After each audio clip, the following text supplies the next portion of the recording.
Olá, queridos, boa noite. Que bom que você está conectado neste momento para ouvir a palavra do Senhor. Hoje nós iniciamos uma nova série aqui na nossa igreja, onde nós veremos 7 promessas ao vencedor em Apocalipse. O livro do Apocalipse é um livro que me chama muito a atenção. Desde os meus 12 anos de idade, é um livro que eu estudo, que eu gosto de ler. E quando eu fui para o seminário, por ocasião ali da dissertação, da graduação, eu fiz ali em Apocalipse, capítulo 21. E no mestrado eu tive o privilégio de também estudar o livro do Apocalipse, me aprofundando mais no capítulo 21 e 22 do livro. É um livro que eu gosto bastante. E nós teremos o privilégio de ver 7 promessas que Jesus Cristo fez ao vencedor. Todas aquelas pessoas que colocam Ele em primeiro lugar. Que mesmo diante dos problemas, das aflições, decidem ser vencedores. Em nome de Jesus, nós veremos o nosso Salvador vindo nas nuvens do céu. Esta promessa é para você, viva e clara. 7 promessas.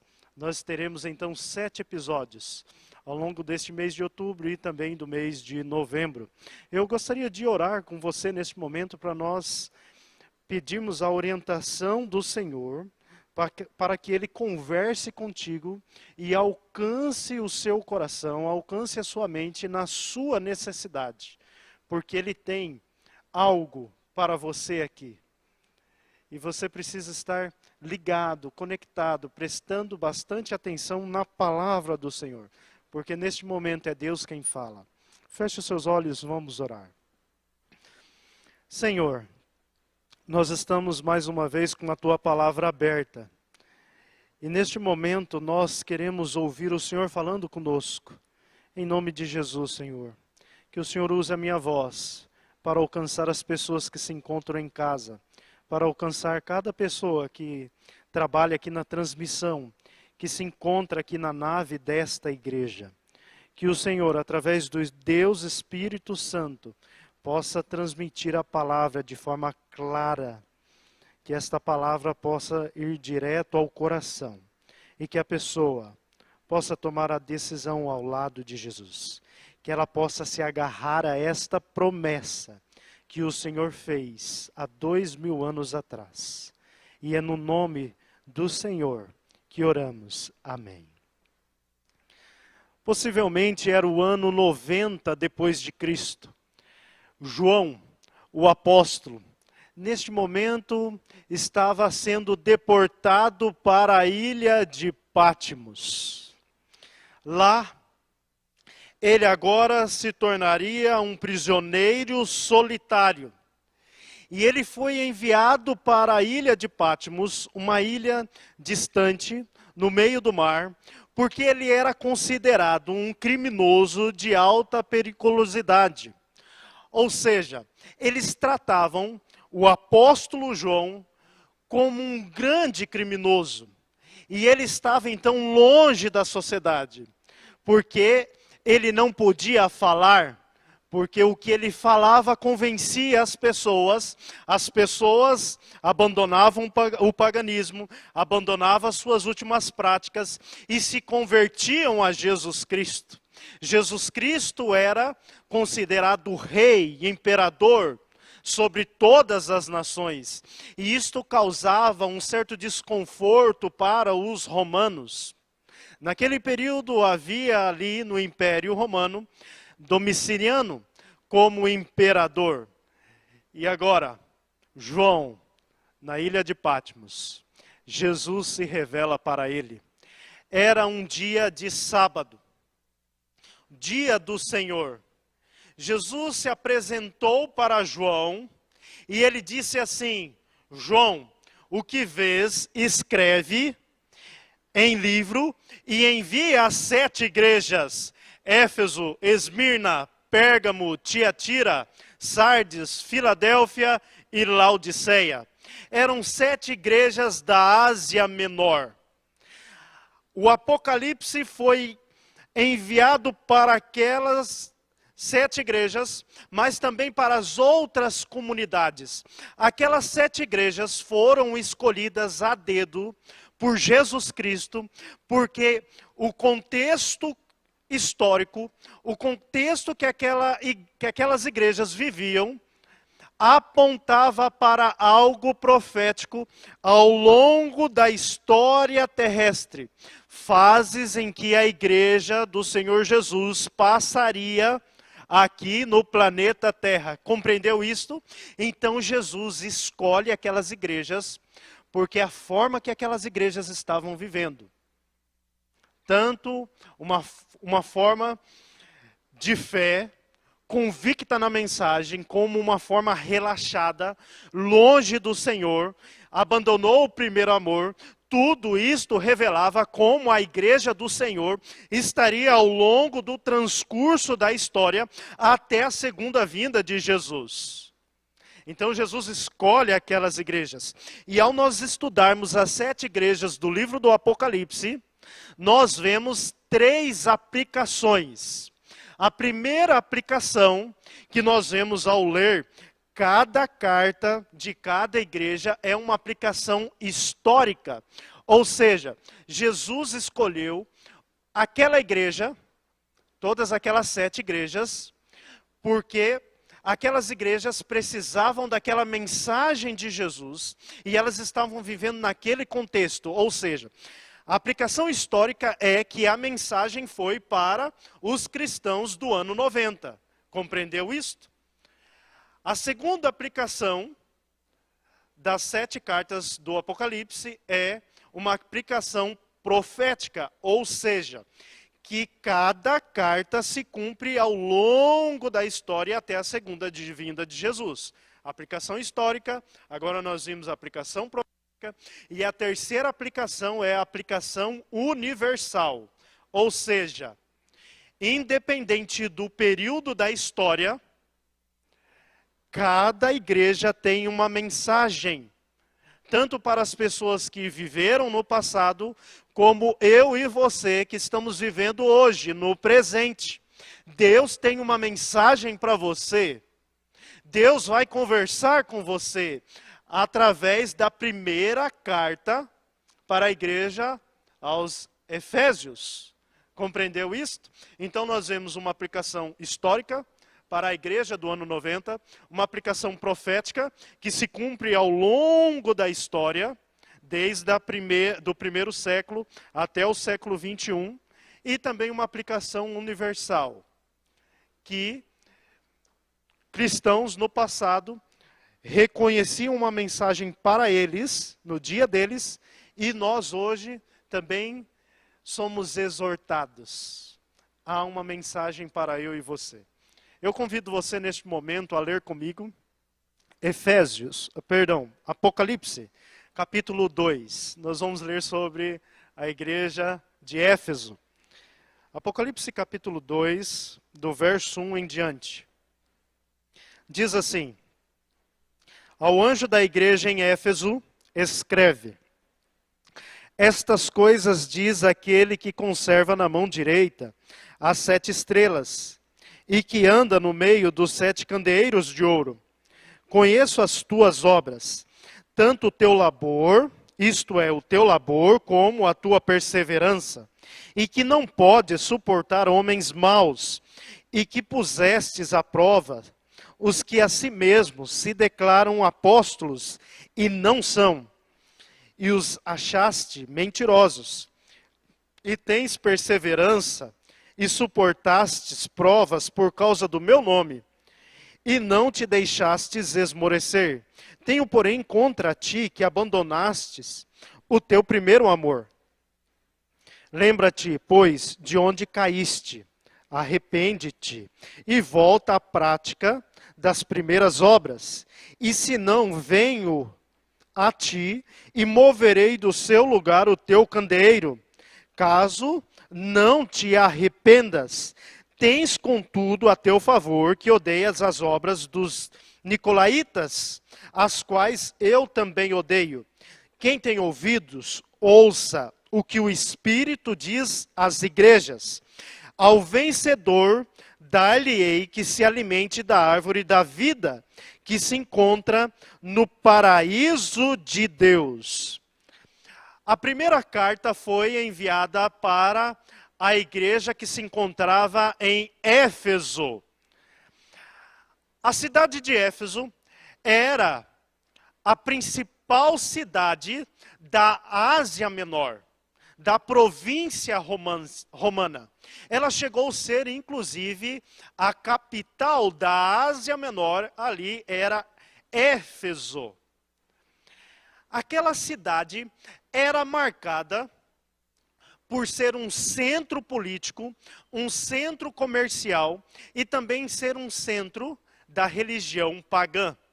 Em Éfeso foi instituído a deusa da fertilidade, chamada Artemis, o nome grego desta deusa. E ela foi também chamada, intitulada, no nome latim, como deusa Diana. Eu creio que você, que é da minha geração, que assistiu alguns desenhos animados, vocês lembram da deusa Diana. Isso tudo está relacionado com a história grega passada. Então, lá em Éfeso, ali na cidade de Éfeso, havia então um templo para a deusa Diana, que foi construído por volta do ano 500 antes de Jesus. Foi destruído e depois, por volta do ano 200, foi reconstruído. E também em Éfeso construíram dois templos para o culto ao imperador. No período de João Domiciliano, que era o imperador, ele se considerava como Deus. Ele se posicionava diante das pessoas como sendo Deus. E ali possui então 2 templos para o imperador. A mensagem chegou em Éfeso através de João Batista.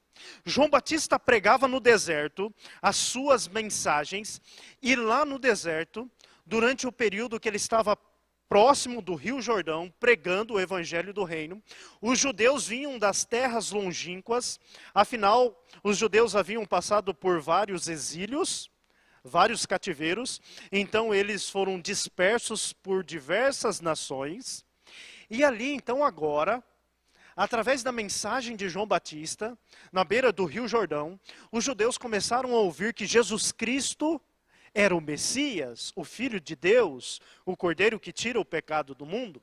E muitas pessoas foram batizadas no Rio Jordão, e elas voltavam para a sua casa, elas voltavam para as suas cidades, para os seus povos, para as suas nações, crendo na mensagem que ouviram de João.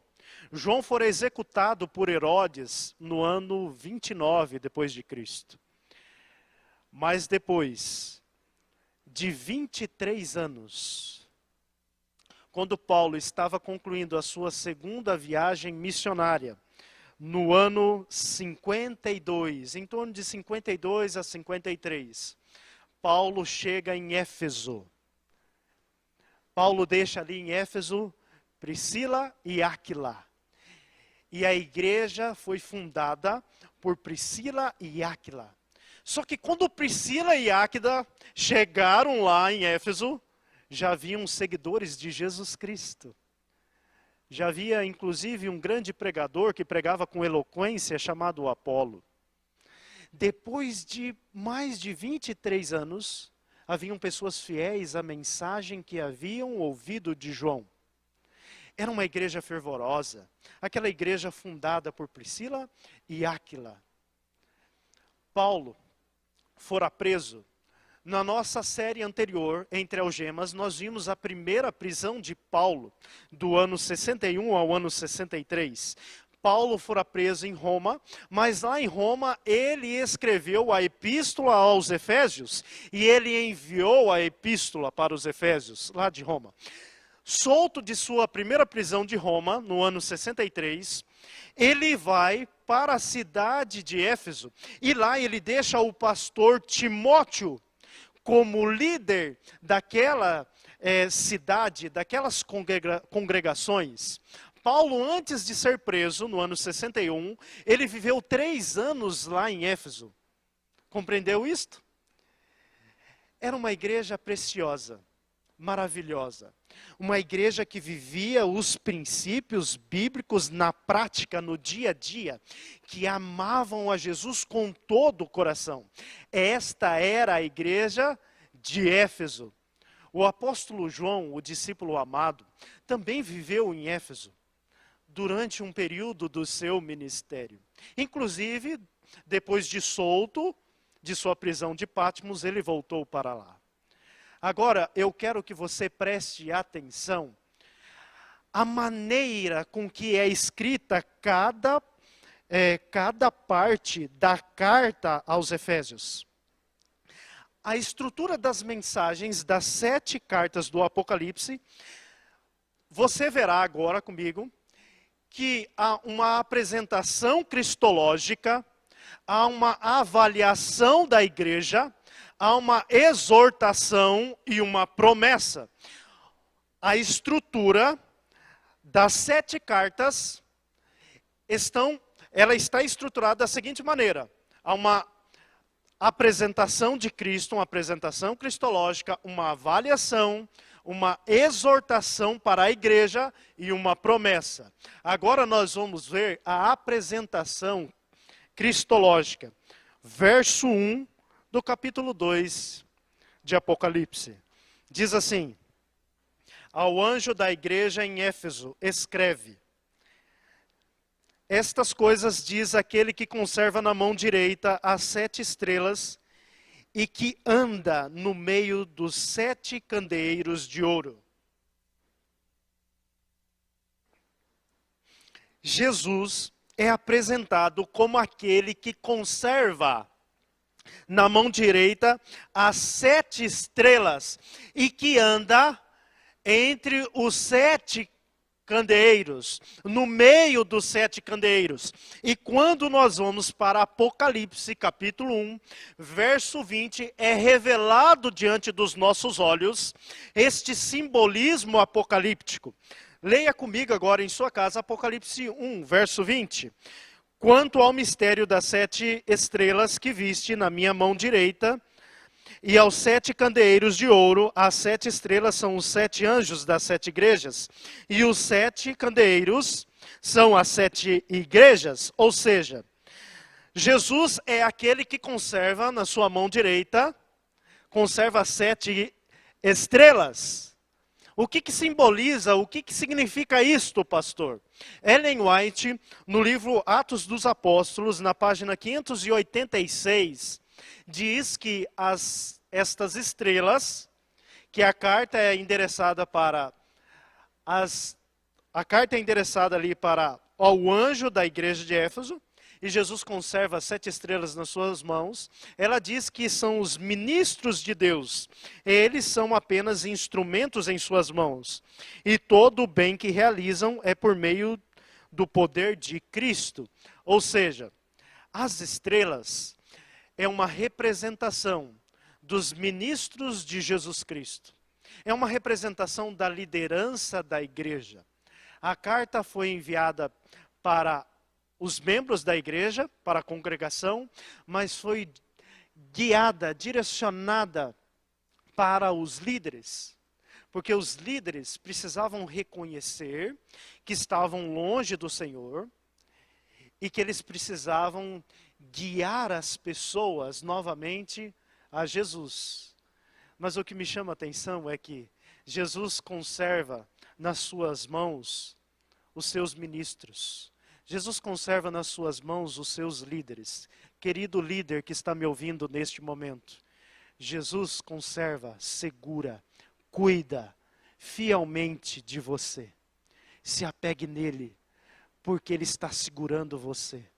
Mesmo diante da prova, da dificuldade, Jesus está mantendo você. E Jesus é apresentado como andando no meio dos 7 candeeiros. E nós acabamos de ler em Apocalipse 1, verso 20, que os 7 candeeiros são as 7 igrejas. Ou seja, a igreja somos nós. A palavra igreja no original grego é a palavra eclesia, que significa congregação, ajuntamento de crentes, de cristãos. Cristãos individuais, eu e você de forma pessoal, somos a igreja. Compreende isto?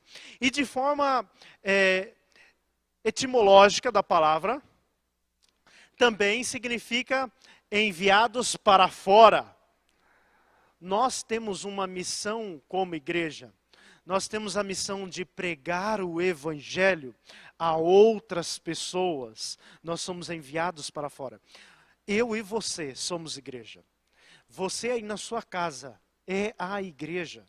Nós aqui, que estamos aqui na nave da igreja, somos a igreja. Compreendeu isto? E Jesus mantém nas suas mãos as 7 estrelas e anda no meio da igreja.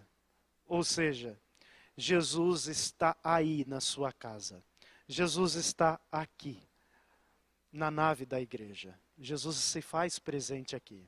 Jesus está aí. Jesus é então apresentado de forma maravilhosa. E sabe, o símbolo utilizado para a igreja é o candeeiro. O candeeiro, que é o candelabro, que ficava no lugar santo do santuário terrestre. Ele irradiava a luz. E quando nós vamos para Lucas capítulo 8, 16, em Lucas 8, 16, Jesus disse o seguinte: ninguém depois de acender uma candeia, a cobre com um vaso ou a põe debaixo de uma cama. Pelo contrário, coloca sobre um velador, a fim de que os que entram vejam a luz.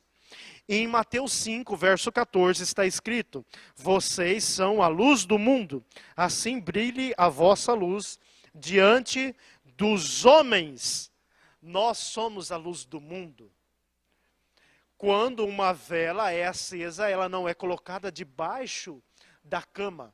Não, ela é colocada no velador, ou seja, ela é colocada numa estrutura, num pratinho, e ela é colocada na superfície para que aquela pessoa que está entrando na casa, ela possa ver a luz. Nós somos a luz do mundo, nós somos a igreja de Jesus Cristo, e as pessoas precisam ver a nossa luz.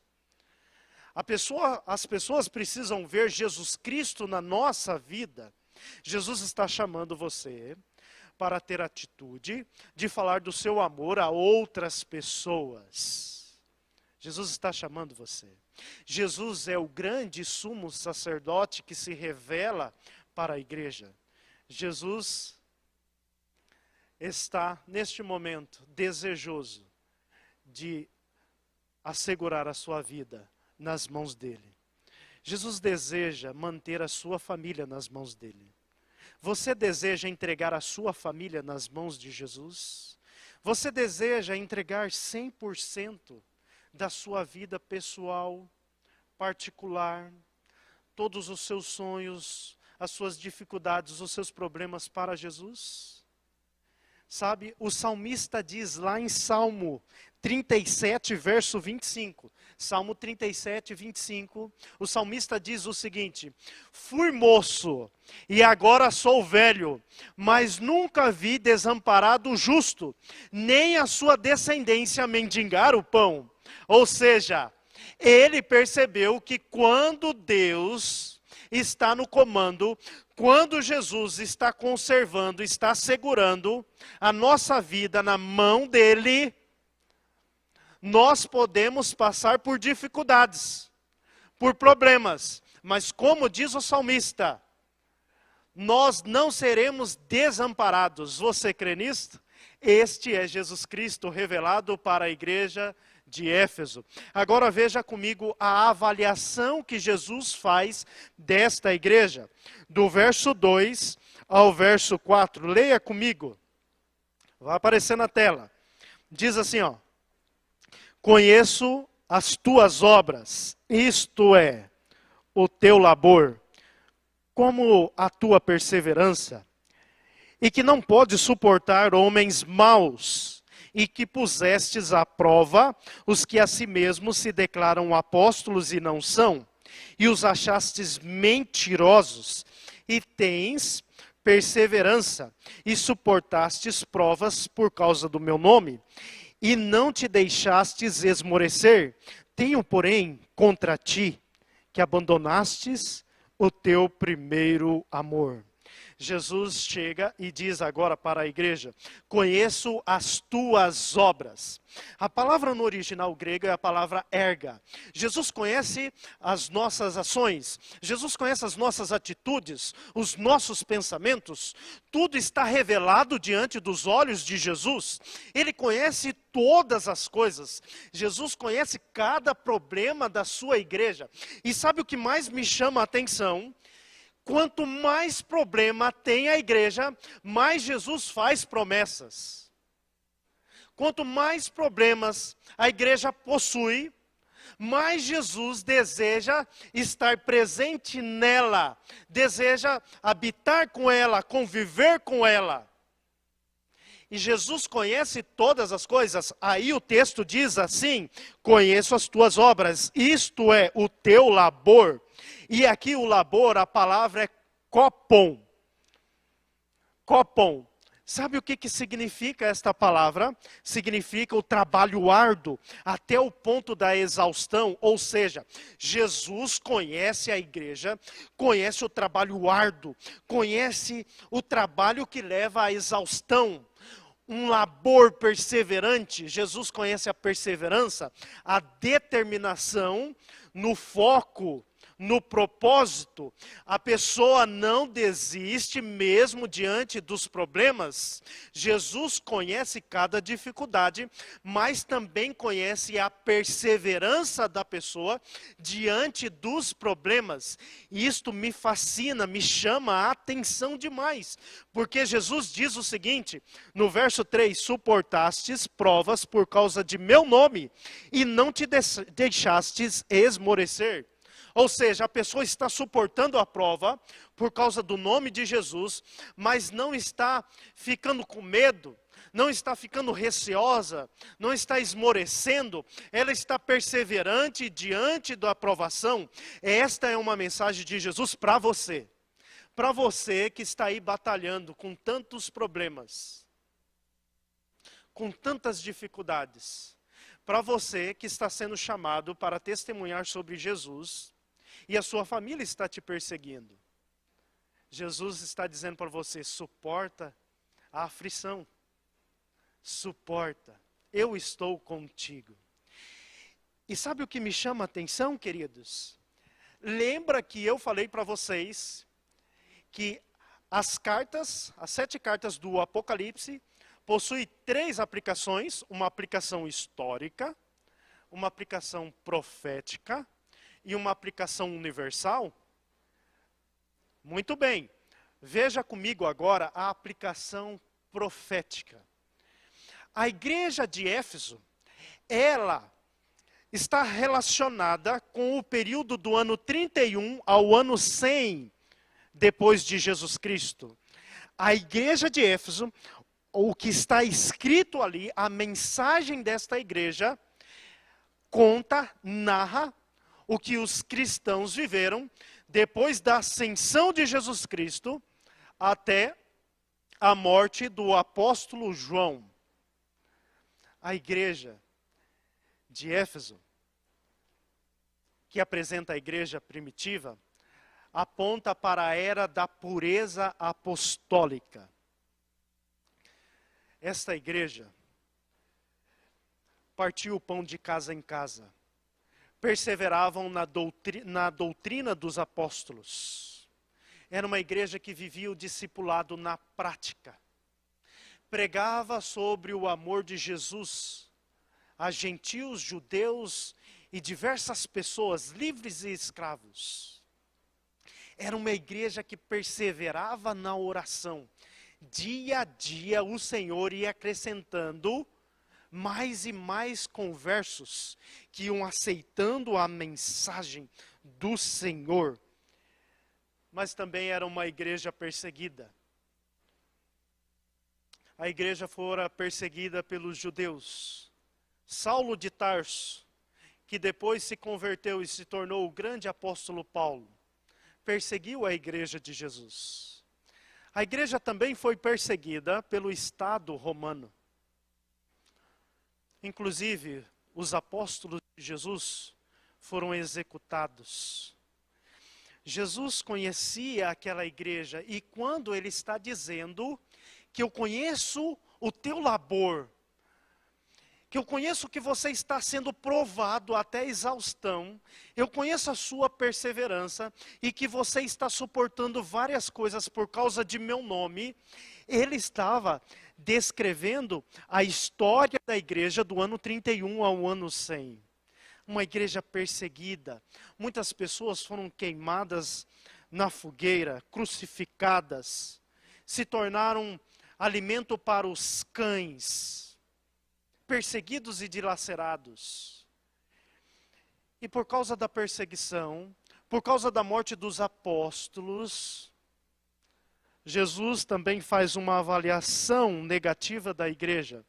Ele diz o seguinte, que a igreja estava abandonando o primeiro amor. A igreja começou a esquecer das práticas maravilhosas do cristianismo, da prática da oração, da prática da pregação, da prática da coragem, da ousadia, e de ir avante cumprindo a missão, compartilhar o pão de casa em casa, e de falar do amor de Jesus a outras pessoas. A igreja começou a esmorecer, a igreja começou a perder a sua fé, a fraquejar na fé, assim como hoje, na aplicação universal, há muitos cristãos que estão mortos na fé. Há muitas pessoas, e eu tenho certeza que hoje eu estou falando para pessoas que estão me ouvindo. Você está me ouvindo? E você abandonou o seu primeiro amor. Você foi batizado nas águas, você foi sepultado com Jesus Cristo, porém hoje, você abandonou aquela fé, aquele fervor, aquela coragem de compartilhar quem é Jesus para você a outras pessoas. Jesus está fazendo uma avaliação neste momento da sua vida. E Ele te chama para colocar Ele novamente no centro. Para você voltar às práticas do primeiro amor. Você com a sua família. E Jesus também faz uma avaliação aqui da igreja dos homens maus. Infelizmente, por causa da morte dos apóstolos, começou a surgir heresias avalaçadoras no meio da igreja. Surgiu várias heresias. Uma delas foi a heresia dos Nicolaítas, que é citado inclusive aqui na carta para a igreja em Éfeso. Nicolau fora um cristão.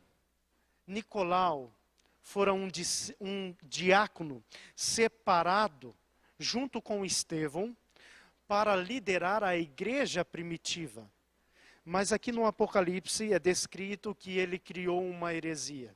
Esta heresia estava relacionada com as práticas mundanas, que as pessoas poderiam viver uma vida leviana, partilhando dos prazeres, das festas, das orgias que os romanos faziam. Esta era a heresia dos nicolaítas. Assim como hoje, a igreja tem sido atacada por diversas heresias.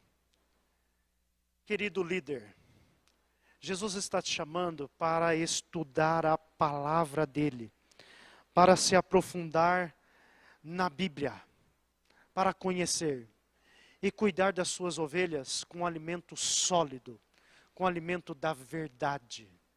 Compreendeu isto? Agora nós vamos ver a exortação que Jesus faz para a primeira igreja.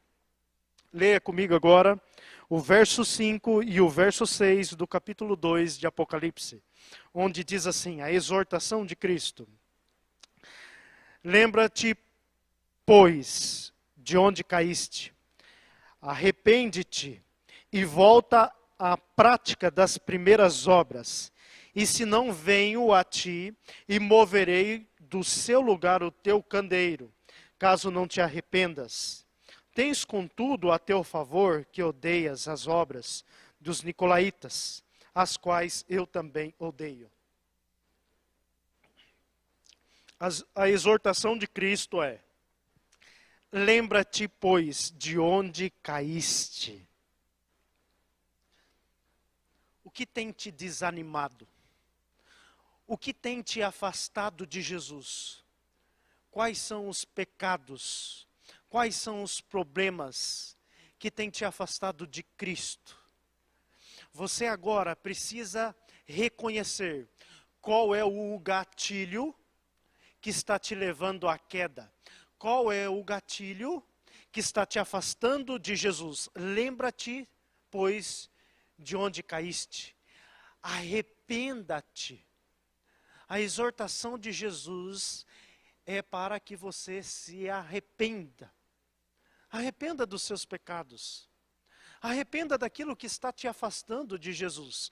E nós encontramos lá em Atos 3, verso 19, o seguinte: arrependei-vos, pois, e convertei-vos para serem cancelados os vossos pecados. Ou seja, quando você arrepende, os seus pecados são cancelados e você recebe o perdão de Jesus Cristo. Jesus está te convocando. Jesus está fazendo uma exortação, um apelo para você neste momento. Arrependa-te, para que eu possa te perdoar, para que eu possa te purificar, para que você possa viver em novidade de vida, para que você possa agora receber a segunda chance. Que tal? Neste momento você orar ao Senhor, abrindo o seu coração, entregando a sua vida a Ele e recebendo a segunda chance. Não é isso que você deseja? E é isso que Jesus está te convidando. E Ele diz então para você: volta às práticas das primeiras coisas. Mesmo diante dos desafios, mesmo diante dos problemas, mesmo diante das perspectivas incertas, volte à prática das primeiras coisas. Você precisa voltar a viver o cristianismo com aquela alegria, com aquele sorriso no rosto, com aquela coragem, com aquela determinação que você só encontrará em Jesus Cristo. Jesus está te convocando neste momento para que você volte a praticar as boas obras do Evangelho. Que tal aceitar o apelo de Jesus Cristo para você? Agora Jesus faz uma promessa para todas aquelas pessoas que ouvem e aceitam o seu apelo. Leia comigo agora a promessa de Jesus Cristo para eu e você. O verso 7 do capítulo 2 diz o seguinte: quem tem ouvidos, ouça o que o Espírito diz às igrejas. Ao vencedor, dar-lhe-ei que se alimente da árvore da vida que se encontra no paraíso de Deus. Quem tem ouvidos, ouça.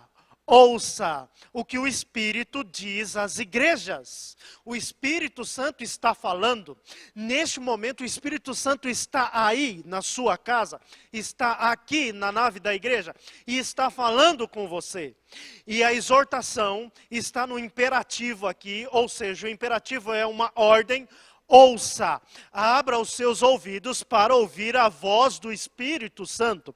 E Jesus, lá em João 16, no verso 13 ao verso 14, João 16, verso 13 e 14, ele diz assim: quando vier, porém, o Espírito da verdade, ele vos guiará a toda a verdade, e não falará por si mesmo, mas dirá tudo o que tiver ouvido, e vos anunciará as coisas que hão de vir, e ele me glorificará. Ou seja, a mensagem aqui, apocalíptica para eu e você, é dada através do Espírito Santo. É o Deus Espírito Santo falando e Ele nos guiará a toda a verdade. Então, se você tomar a decisão de colocar Jesus em primeiro lugar, abrir os seus ouvidos, O Espírito Santo vai te convencer do pecado, da justiça e do juízo. Então você vai viver em novidade de vida.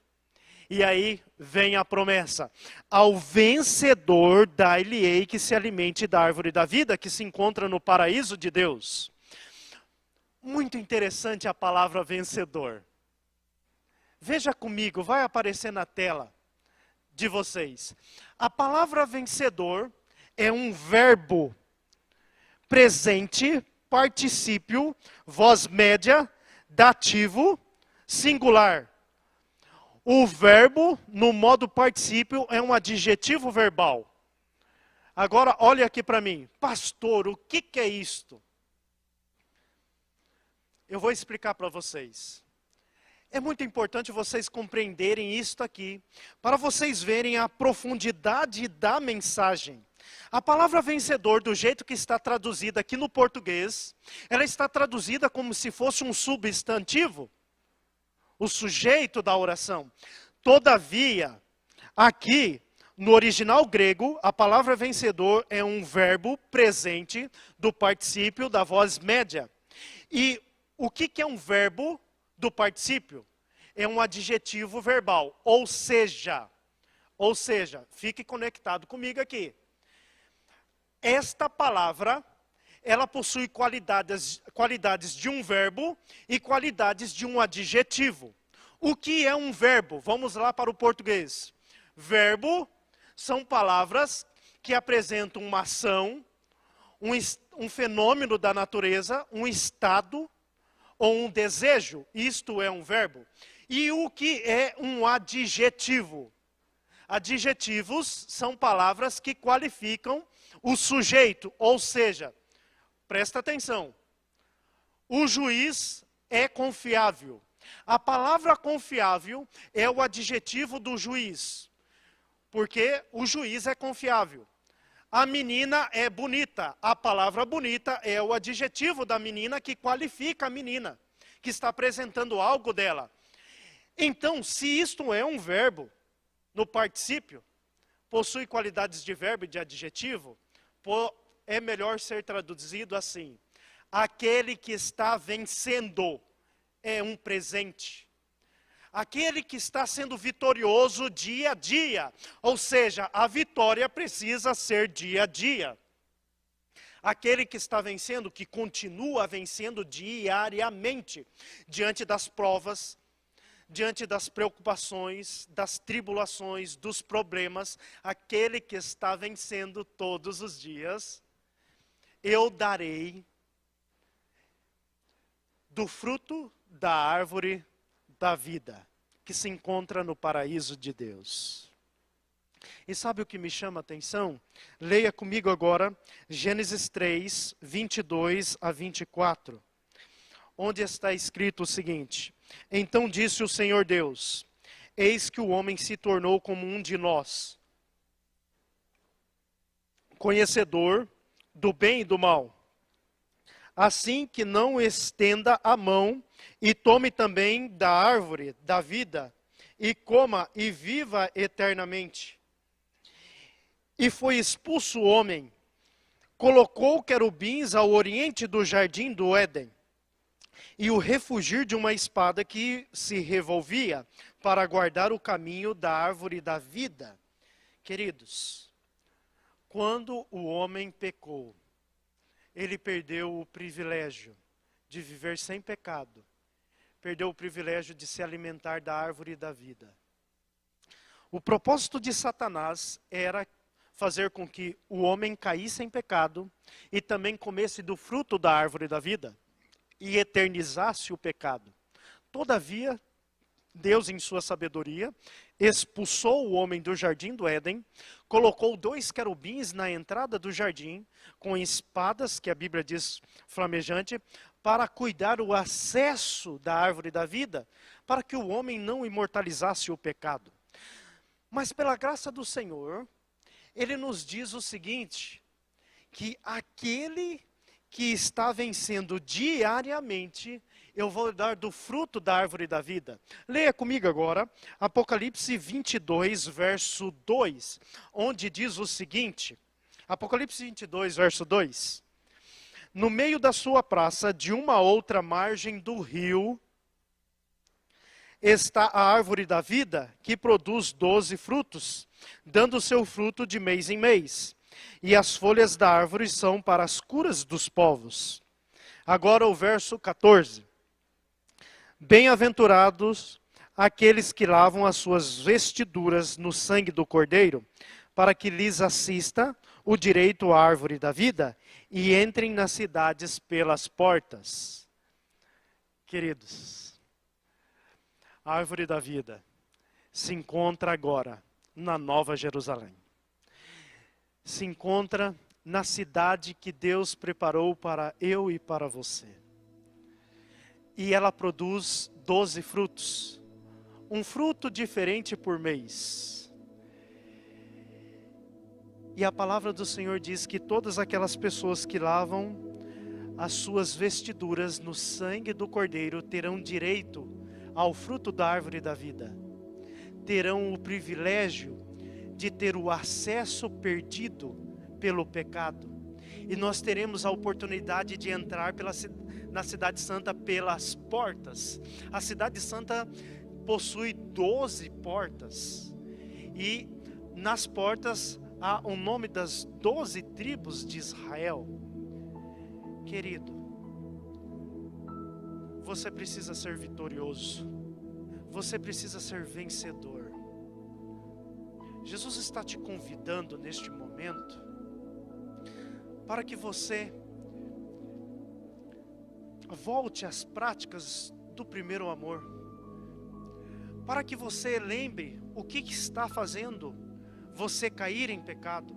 Para que você se lembre daquilo que está te afastando de Jesus e coloque Ele em primeiro lugar na sua vida. Sabe por quê? O céu já está preparado para eu e para você. E eu não vejo a hora de poder ver o meu Salvador face a face.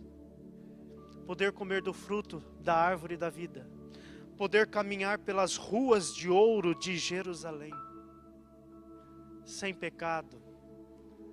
Com a minha família. Com os anjos. Conhecendo os seres dos mundos não caídos. Isto será um privilégio. No livro Grande Conflito, Ellen White diz o seguinte, na página 678. O grande conflito terminou. Pecados e pecadores não mais existem. O universo inteiro está purificado. Uma única palpitação de harmonioso júbilo vibra por toda a vasta criação. Desde o minúsculo átomo até o maior dos mundos, todas as coisas, animadas e inanimadas, em sua serene beleza e perfeito gozo, declaram que Deus é amor. Deus te ama tanto, e Ele deseja que você seja vitorioso. Qual será a sua escolha nesta noite? Que você possa colocar Jesus em primeiro lugar.